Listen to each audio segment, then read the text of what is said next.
Kia ora and welcome to Shared Lunch, brought to you by Sharesies with BusinessDesk. My name is Helen Mattison, and today I'll be talking to Jason Boyes, who's the CEO of infrastructure company Infratil. But before we get started, here's some important information. Investing involves risk. You might lose the money you start with. We recommend talking to a licensed financial advisor. We also recommend reading product disclosure documents before deciding to invest. Everything you're about to see and hear is current at the time of recording. As you may have heard in the last few weeks, Infratil is raising $850 million so it can buy the remaining stake in One New Zealand, formerly known as Vodafone. Now, last week it successfully raised the lion's share of that, $750 million. And right now, there is a remaining retail offer for $100 million. We'll be talking a little bit about that today. Just warning though, we can't talk about the structure of the deal. Some of the questions I'll ask Jason are from you, our investors, so thank you for that. And one more thing, Sharesies will receive a fee for distributing the offer to Sharesies investors. Welcome, Jason. Thanks for having me. Now, we've just been talking off air, and one of the things that I wanted to kind of talk about first was what Infratil is about, because we have some listeners who obviously don't know too much about it. And also we had a question from one of our listeners, Jack, who wanted to know what some of the key companies that you're in. So perhaps that elevator pitch, if you wouldn't mind. Yeah, so Infratil is a listed company, been around for nearly 30 years. So one of the oldest ones on the exchange. We invest in infrastructure businesses. So our most prominent business these days is One NZ, the former Vodafone New Zealand. But we also own, in partnership with the Wellington City Council, Wellington Airport. We own what is now called Manawa Energy, which is a big electricity generator now. Used to be called Trustpower. And I guess our biggest asset would be CDC Data Centres, which is a large data centre business in Australia. In terms of this offer that we're talking about today, which is the retail offer, we've got to be careful not to talk about the structure, but in terms of the intent of the company, let's unpack that. You bought what was then Vodafone back in 2019. You've got, at the moment, a half stake, so nearly 50%. And you were also involved in selling off those passive mobile towers. So a number of questions we've had from listeners are, why do you want to have full ownership? Yeah, so we actually completed the sale last week on Wednesday. So we own 99.90% of that business today. We want to own 100%. Probably we always wanted to own 100%, I would say. In fact, we were trying to buy that whole business ourselves for quite a while before we cottoned on to the idea of partnering with Brookfield, which was actually pretty important in getting the transaction to happen in the first place, because they were well known to Vodafone PLC, the old owner. And we always wanted to own it, and we want to own the other half now because it is a large New Zealand business that owns a lot of critical infrastructure that's important to the country now and in the future, which is the type of thing Infratil's always been interested in. And also because it has those features, it, from a business perspective, generates quite a lot of stable cash flows. And Infratil's business model is to take those sorts of cash flows, generally from New Zealand businesses, and I mentioned before Manawa and Wellington Airport, they are other contributors of those sorts of cash flows. Our business model is to take those sorts of cash flows and then invest them, or reinvest them, I guess, if you're a shareholder, into higher growth businesses, generally offshore. And at the moment, that would be the data center business I mentioned, CDC, but also renewable energy developers, businesses that build wind and solar farms all around the world. So owning all of One NZ contributes more of that sort of cash flow that enables us to do more of those kind of interesting growth investments, which the feedback we get is most investors are actually more interested in those offshore growth investments in some ways than the businesses at home, whereas in our mind, they're both equally important. Now, a really hard question for you. How much influence did Infratil have on the rebranding? You wouldn't want any rebrand that I had too much influence on, so I could confirm that.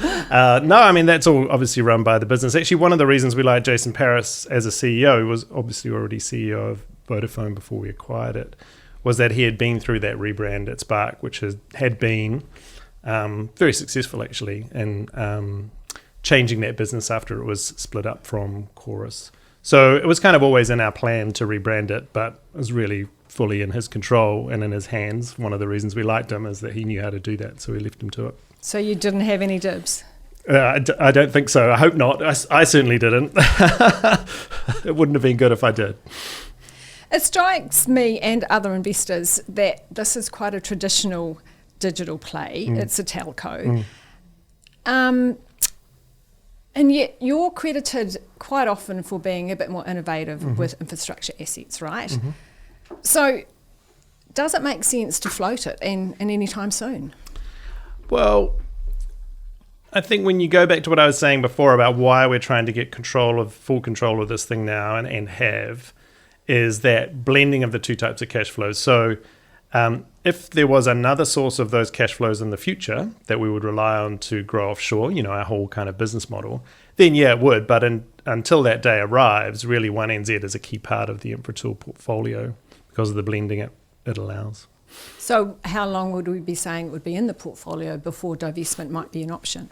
So we tend to work on 5-yearly business plans at One NZ, and usually you reset them after 3 years. So there's certainly another 5-year plan that gets put in place from now, and you're probably 3 or 4 years into it before you look up and reassess the world. It's kind of that time period before you'd even think about it again, I think. So it doesn't seem like we'll see a float anytime soon? Not that I can think of a reason for doing, no. A question from Byron. He wants to know why taking full control, what exactly that will mean for shareholders. So we will get all of its cash flow, obviously, whereas before we were only getting 50%. And when we had 50% with another owner, we obviously have to agree everything with them, including what we're spending money on and what money we're sending back to shareholders. In this configuration, that conversation really just happens between us and management. So you get much quicker decision making. And I think with Infratil as full controller, you should see an orientation towards creating a business that serves those portfolio needs I mentioned, the stable cash flows, but with a very long-term orientation, which I think is part of our kind of DNA as well. And so we're looking for this business to perform that role over a very long period of time, which should mean that the company is backed to make investments now that may not bear fruit for 3, 5, 7 years, which in the older configuration wasn't a given at all, whereas now there's not really any debate. The mission is much clearer. These decisions can happen much more quickly, and those investments can be got underway, today in some cases. Byron also wants to know, and you've kind of answered it, but maybe we can be more specific about when shareholders will see the benefits in terms of capital gain. Capital gain. It's interesting, right? Because it's not listed and there's not likely to be any transaction anytime soon where somebody buys some shares and proves that there's been a capital gain. What about capital returns then? Capital returns, there probably won't be a lot more of them either, but what you should see is a capital expenditure profile that shows what proportion of the cash flows that are coming out are being reinvested, right? And then you should be requiring from us a good outline of what that capital expenditure has gone into so that you can see that accumulating and achieving returns itself, because the whole objective of infrastructure investing, and One NZ is no exception, is basically a compound interest machine using real assets. So what you should be able to do is take your cash flows, reinvest them for attractive incremental returns, sort of 10% plus, and you can keep going like that over a long period of time. So I would say to Byron, keep an eye on the capital expenditure profile, understand what it's going into, and ensure that we're communicating clearly enough how that's turning up in terms of the capital value of the business that we're holding. It'll be hard because there won't be a transaction to see it, but I think if we explain exactly what we're building with that money and then how that creates returns on the long term, you should be able to observe that compounding effect that I'm talking about. In terms of the retail investor, how important are they? I mean, the big side of town, 750 million is what you were able to pretty easily, from what I can gather, raise, and there's 100 million purely for retail investors. Some would say maybe that's not quite enough. You've obviously done your sums. We can't talk about the structure, obviously. But I mean, what would you say? I mean, where do they fit? I mean, do you have percentages as to institutional versus retail? Where would you like to be? So our retail shareholder base is incredibly important. It's sort of half the register by value, which is quite a lot for a New Zealand company. And a bunch of that is actually held through brokers, including and Sharesies, I should say. So there's a lot that is advised or managed by other people. And so within that 750 million, there is a lot of that retail is actually coming in through those brokers and through people like you who were able to bid into that placement. The 100 million is really for everybody else who's not kind of advised, which is actually a smaller proportion of that 50%, I should say. So that 100 million is sized based on a certain number of assumptions about how many people will take it up, based on last time and the numbers of shares that we're talking about. And what we try and do is give ourselves flex to increase that 100 to whatever it needs to be to ensure that everybody who wants to has a chance to participate pro rata. So it's possible that that will need to be upsized a little bit. I can't remember what we did last time, but I guess the summary is retail is really important to our register. We actually do a lot of bending over backwards to make sure everybody who's pure retail and that goes into that offer or that kind of advised retail has a chance to stay pro rata. Let's jump into the financials. This has got a $1.8 billion price tag. You've paid that already. Perhaps just break down the components for me then of the funding that you've been able to raise and will raise, and then how else you're funding this acquisition. Yeah. So we have paid it away. We raised the $750 million in the placement through the equity raise. We had some cash, and you're testing my memory now, I think it was between 200 and 300 million that we had in terms of cash available to fund it. And then the rest was raised through drawing our existing bank facilities that we had. And in fact, that was enough to cover the purchase price. But actually, at the same time, we raised additional bank facilities because we hadn't actually drawn any facilities for a long time. So we weren't holding, our kind of maximum amount of facilities that we could afford because we weren't drawing them, so there's no point paying for them. So we raised additional facilities, I think in the order of 800 million, I think it is, to enable us to continue to invest in all the other businesses that we own and new things that we can look at as well. That brings me to gearing. It would appear that it's doubled at 18.7%. Is that correct? So what's your comfort zone in terms of ratio there? Yeah, that is not too bad. Like in our history, we've tended to be around 30% gearing. So historically, it's reasonably low for us. The difference now, or the thing that we watch now really is with interest rates kind of structurally higher than we've had for a long time, there's only so much you can carry. Actually, when we carried 30%, interest rates were about the same, as it turns out. But I would say you would be pushing the model to go from 18 today to 30% at these interest rates, even with 1NZ's cash flow. So somewhere in the middle, I would say, from stretch to undergeared. Now, you had your full year results out just recently. I see that you haven't really changed your guidance. Can you remind us what that is and why that is? So we gave guidance in May, actually, right at the start of May. So it wasn't actually very long ago where we gave guidance for FY24. And the way we give guidance is really you sort of add up all the different components, all those different businesses we gave. So when we came to reaffirm guidance last week, obviously nothing really had changed. We'd had basically 1 month more of trading from those businesses.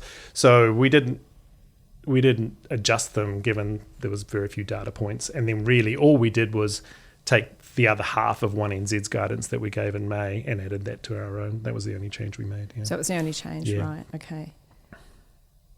When we look at this acquisition then, perhaps let's speak broader, about what it means for the suite that you've already got. And also, I mean, you're always looking for new acquisitions. It does appear you've still got a fair war chest there to buy if you want to. It is challenging times, but at the same time, there must be some, good things out there that are at a discount possibly.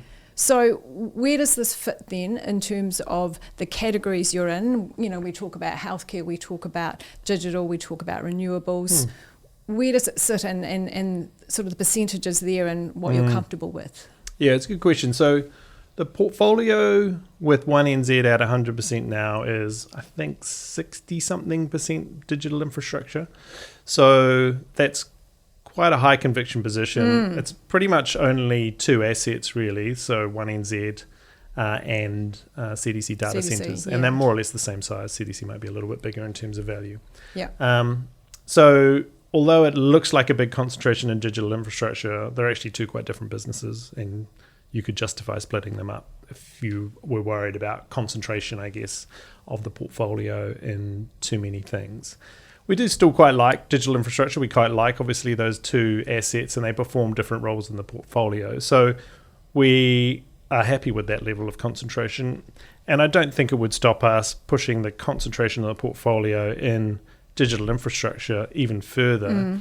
And that's a little bit towards going to the other part of your question about what we're seeing in the market and where we would invest in a new business. I should start, I guess, when we're thinking about new investment, the existing businesses always have kind of first call, and when we're running down our liquidity that's available and the cash we've got coming in, the first port of call is to figure out what the existing businesses need. And we talked in our release about Longroad Energy, our renewable generator, wanting a bit more money, which is great. CDC data centers potentially needing some more money to continue to accelerate, which is great. And there are a few other things going on in the portfolio as well. But then when you look beyond that, what we're seeing in the market is that digital infrastructure, when it comes to buying things, looks like some of the better value investments that we're seeing. Renewable energy, it's very expensive to buy. We prefer to build businesses, which has been our strategy for a while. Healthcare is a new position, and we're really just consolidating our kind of view on that sector and the way those businesses are going. So really, digital infrastructure is the kind of third main leg, is the one that's kind of most open for business, and also an area where it just looks more attractive. And I can go into that in a little bit more detail if you like. Yeah. Just on the renewables, last time you were on our program, I think then it was about a quarter of your portfolio. Now it's down to 17%. There might be a few investors who are a little bit disappointed with that, given climate change, given the climate crisis. You, as a company, have actually joined, I think it's IC International, which is venture capitalist fighting climate change. So talk to me a little bit about that. Yeah, and we haven't sold anything in that space. So all that reflects is adding more, which was 1NZ, since the full year results when renewables had actually increased from about 17 to 25% over last year. So it was kind of a better directional story on May the 14th when we released our results than a couple of weeks ago when we announced 1NZ. I guess that's to say, we haven't lost any conviction or not allocated more capital to those businesses, and we intend to in the US to that Longroad business that I mentioned. I think there's a couple of things going on in the valuation of those businesses compared to digital infrastructure assets that contributes to that difference. One is, we talked about at our full year results, Longroad Energy. So that is basically valued by the market at the value of the transaction we executed about the middle of last year with MEAG, which is Munich Re's asset management arm. So they bought into Longroad at a valuation that pretty much the whole market uses. Almost like a month later, then the US passed this Inflation Reduction Act, which is their huge piece of legislation to stimulate renewable energy development, but the value of that business in the way the market looks at it hasn't changed since then, which just doesn't seem right. And I think the market is waiting for some more information and a bit more guidance on what that legislation actually means for that value of that business. So that stayed static when it should have grown. And then with our other renewable development businesses, the way we do those is we kind of build them around a team. So it takes 3, 4, 5 years before that team has got settled, got their, we call it a pipeline, but all their projects in a row and has started executing them, building them, and proving that they are creating value by doing it. And then you should get this kind of inflection point where the valuation jumps, and that's what we saw with Longroad last year, where its valuation in the market's mind increased sort of 5 times overnight. We saw that with Tilt Renewables in the past as well. When we sold it, it increased 4 times overnight, sort of thing. So it'll be one of those ones where you get this kind of flat, and then hopefully, if we do our job correctly, a bit of a pop later on. So I'd say the implied percentage of the portfolio is actually much higher than the 17 or whatever you mentioned before. So hang in there if renewables is a focus for you, is what you're... Oh, totally. We're committed. Like, we've got businesses now almost all over the world. The only places we don't would be South America and Africa. And I think South America is quite interesting, actually. I think Africa might be a bit of a stretch for us. What about India? Watch the space. India, so we have a platform based in Singapore called Gurin, and they have been doing quite a bit of work on investing in India. It's incredibly dynamic. It is quite dominated by the locals. So finding your feet as an external investor requires quite a bit of care, but they're spending a bit of time on it. Bit like China? China is quite hard. We have invested there as Morrison & Co. in the past, and we're busy winding up that joint venture. It was actually really good. So we formed some really strong relationships with some of the manufacturers there that we're still working with them today. But and building there was really good, but getting your money out once you've made it is quite hard. And the geopolitical tensions with the US, would they have any bearing?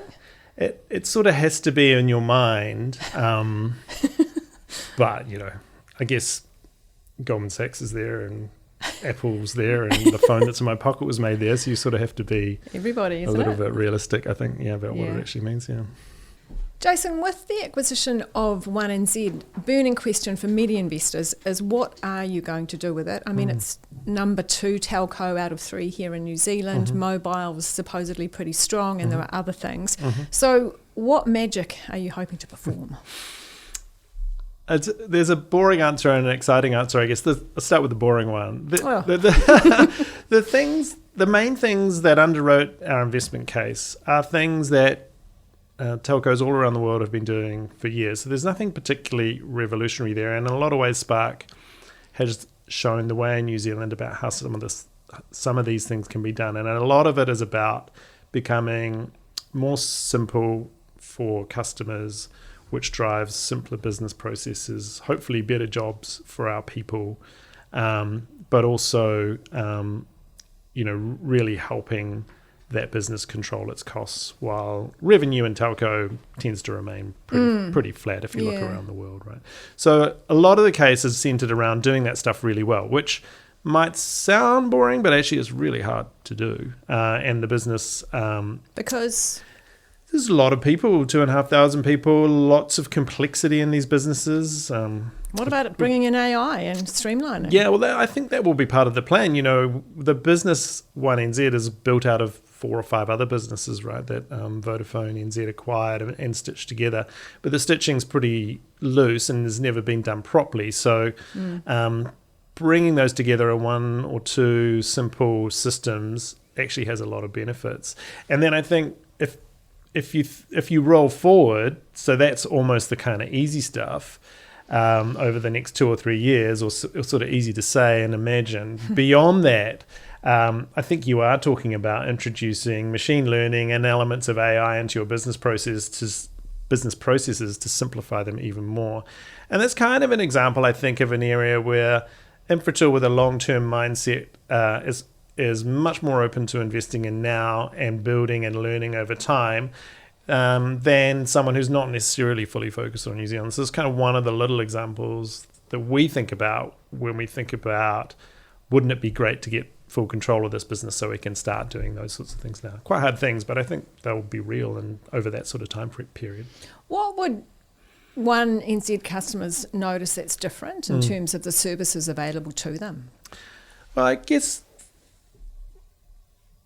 nothing really initially, but over time what you should see is, say, relative to the trajectory the business is on now, is much deeper investment in our network, particularly outside the main centres. So Vodafone, as it was, and 1NZ has always when it was owned by the UK parent, had underinvested really for a while in its regional, outside the main centres network. We have invested a lot alongside Brookfield in that over the next period, but it's now time to push again and make sure that we continue to, I think, match at least Spark in regional areas where Spark's been very strong for a long period of time. So you should see, if you're outside the main centres, that network coverage continuing to improve. And our ambition is essentially for a customer to know no difference between Spark's regional network and 1NZ's over a period of time.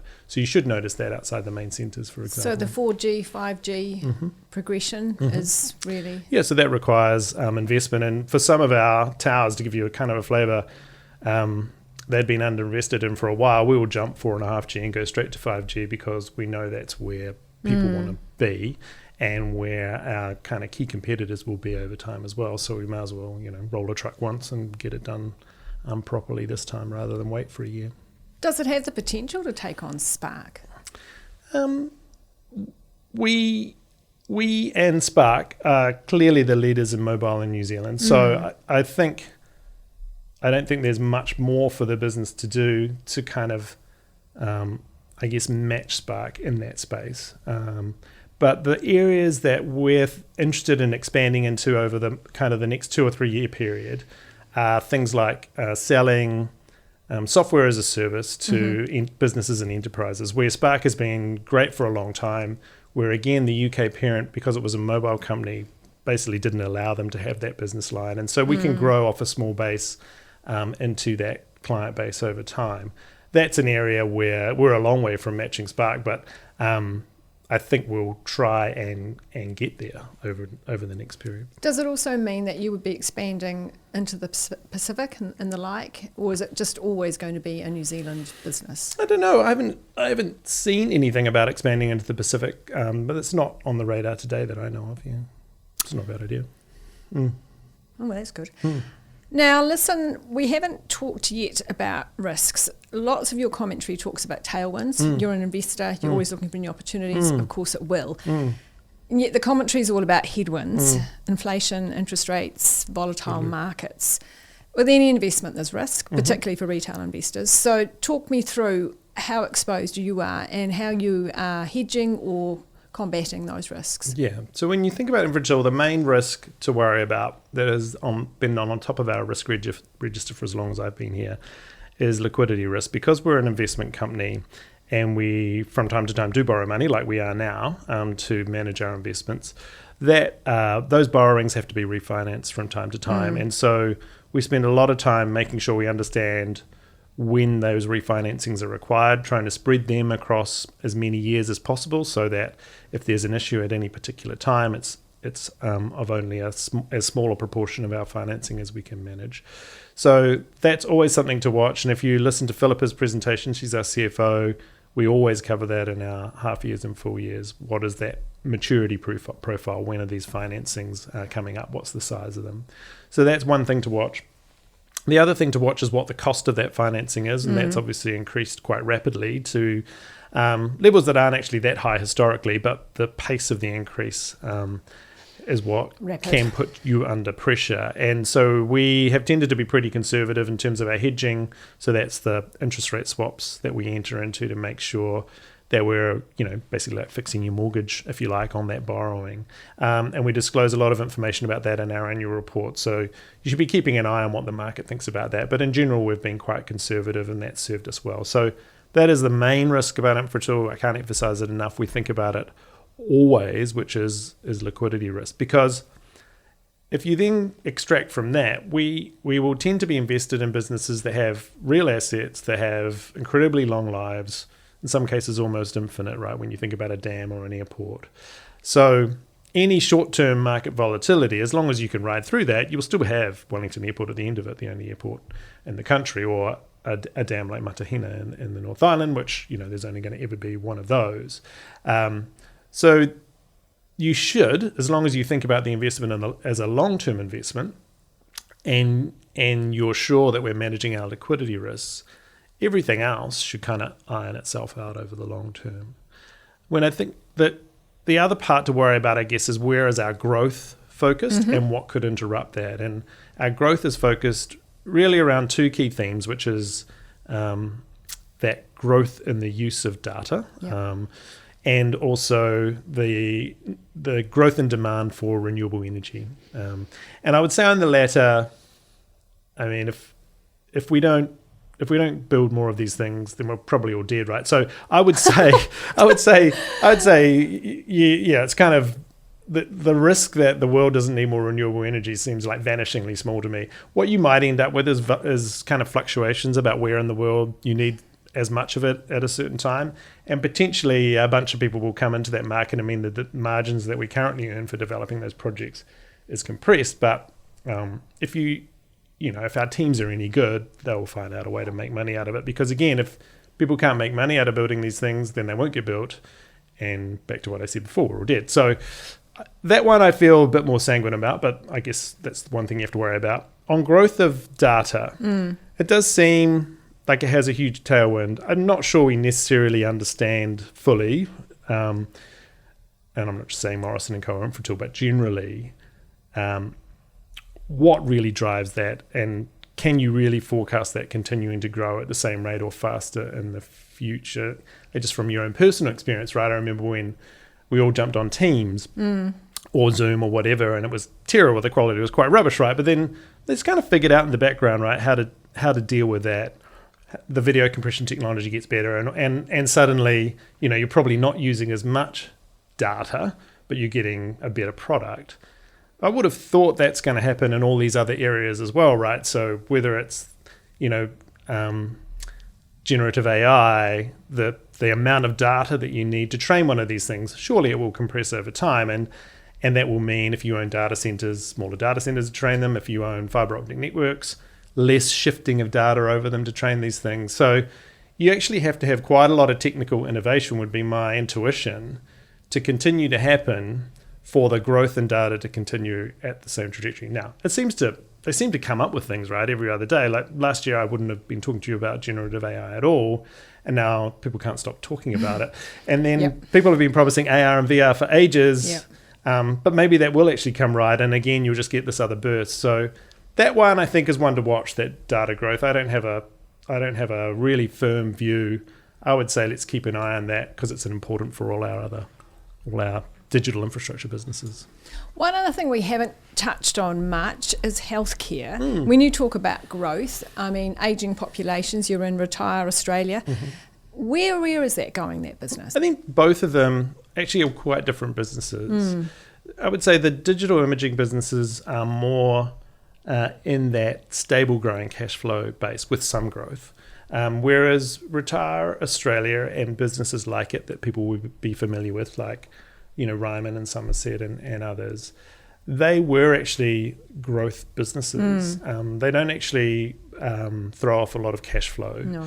But the business model was to continue to build a new retirement village or housing and accommodation for that customer base at quite attractive rates of return, sort of 15 to 20% rates of return could be earned by building a whole new village, which is really attractive. But is that a property play, though, as opposed to... It definitely relies on what's going on in the property market because people tend to have to sell their house to move into a retirement village. So if they can't sell their house, then they're not moving into your village. You can't fill it up, and so you can't build the next one. And so that kind of machine for generating 15 to 20% returns gets clogged up. And it's been a little bit in that space over this period. I don't know if it's necessarily the property market, but certainly COVID stopped people churning out of their houses. As it turned out, with the business we have, which is Retire Australia, 2,500 beds. Units, population. So quite a big business. Actually, it's performing better than it ever has in that I think in general in Australia, these businesses, as opposed to sort of aged care facilities, which are more like a hospital, these businesses, which is, a unit, actually looked after, mum and dad, nan and pop really, really well. And they've fully occupied, they've got waiting lists. The model seems really solid. But for Infratil, So I actually think it's a good business model. I think it's got a place. It's quite a good investment place as well, as long as people don't borrow too much, which has been a little bit of an issue here. In Infratil's portfolio, it's pretty small, unfortunately. It's sort of $400 million. New Zealand Super Fund has another 400 alongside us. And really, to be meaningful in our portfolio, it sort of needs to be about $1 billion market cap. That's what I wondered. So is there any change there? So we did look to sell it last year. We had a strategic review. Yep.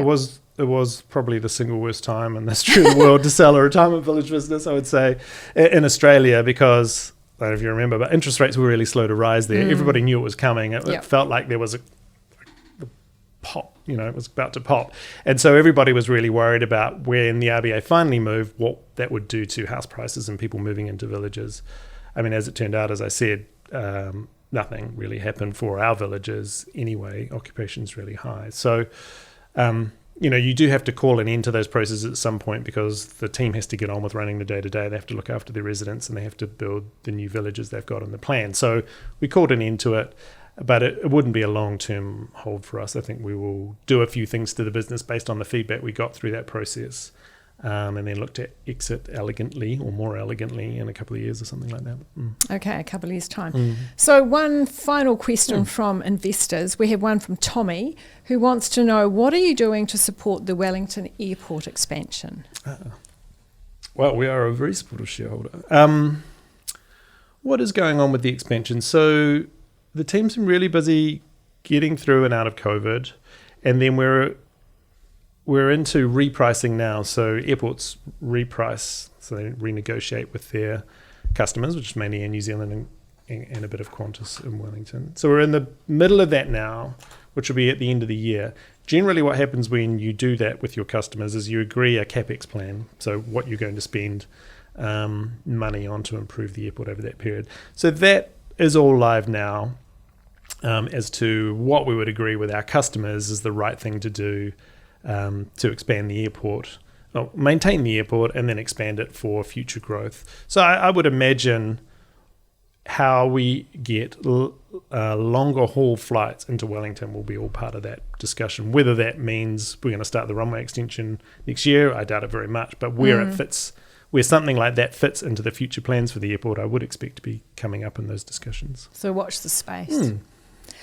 Now, Jason, we could go on for a while, but I know you're a busy man. We need to wrap up now. We always ask on this podcast, if there's one single thing you could think of for retail investors to take away from this conversation, what would that be? Well, if you didn't know Infratil before, hopefully you've got a good sense that we're a long-term holder of infrastructure assets, and we're trying to blend stable cash flows with growth. So if you took away defensive with growth, I think is the two-word summary of Infratil, that would be a pretty good start. Nice. Thanks so much, Jason, for joining us today. And thanks, everyone, for joining us. If you're not following the podcast, please do on Apple or Spotify, and do leave us a rating. We really would appreciate that. And let us know what you'd like to hear next. Mā te wā.